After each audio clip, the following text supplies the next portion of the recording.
Derivation for the deflection या फिर elongation of prismatic bar due to self weight. तो इसका बेसिकली ये जो है कोई फिक्स्ड बार है, उस पे जो है एक फोर्स लग रही है, तो उसका हम डेरिवेशन कर लेते हैं। फिर उसका जो फॉर्मूला होगा delta is equal to P L upon A ही नहीं होगा, उसमें हम उसको इंटीग्रेट करेंगे। तो यहाँ पर आपने ये अज्यूम करा कि let gamma be the unit weight of the material of this rod. फिर at section X W X, यहाँ मान लेते हैं ये section X at distance X, ये सेक्शन माना है हमने।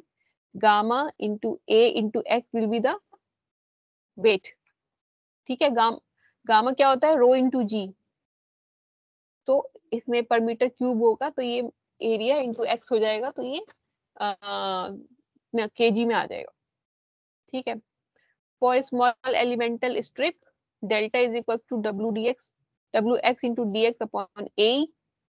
सो डेल्टा एक्स को अब हम ये सब्स्टिट्यूट कर देंगे डब्ल्यू एक्स की वैल्यू, और यहाँ पर हम इसको इंटीग्रेट करेंगे होल लेंथ के लिए 0 to L, so it will become delta, delta is x will become delta, and 0 to L इस पे हम इंटीग्रेट करेंगे gamma into A X into D X upon A ही है यहाँ पर नीचे।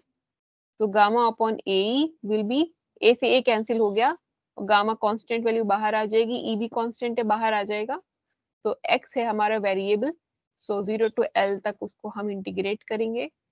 तो यहाँ पर एक्स स्क्वायर बाई 2 हो गया, 0 to L इसकी लिमिट्स है, सो ये हो जाएगा L स्क्वायर बाई 2।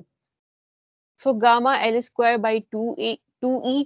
अब आपने यहाँ पर गामा क्या है, गामा को हमने कन्वर्ट कर दिया है W अपॉन ए से। गामा यहाँ पर ऊपर था ना, मेंशन किया था, gamma is W upon A into L.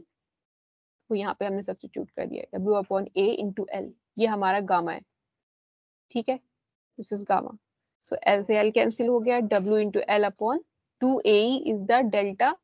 अगर कोई प्रिज्मेटिक बार आपको मिलती है कि इसका आप बताइए कितना इसमें इलोंगेशन होगा, इसमें कोई फोर्स लग रही है, टोटल इलोंगेशन कोई पूछेगा तो आप बता सकते हैं by using this formula, delta is equal to डब्ल्यू एल अपॉन 2a। आपको वेट पता होगा, एल आपको मालूम होगा, आपको जो है ये भी पता होगा कि area of the cross section क्या है, और ई भी उसका पता होगा। E is the this what we call modulus of elasticity.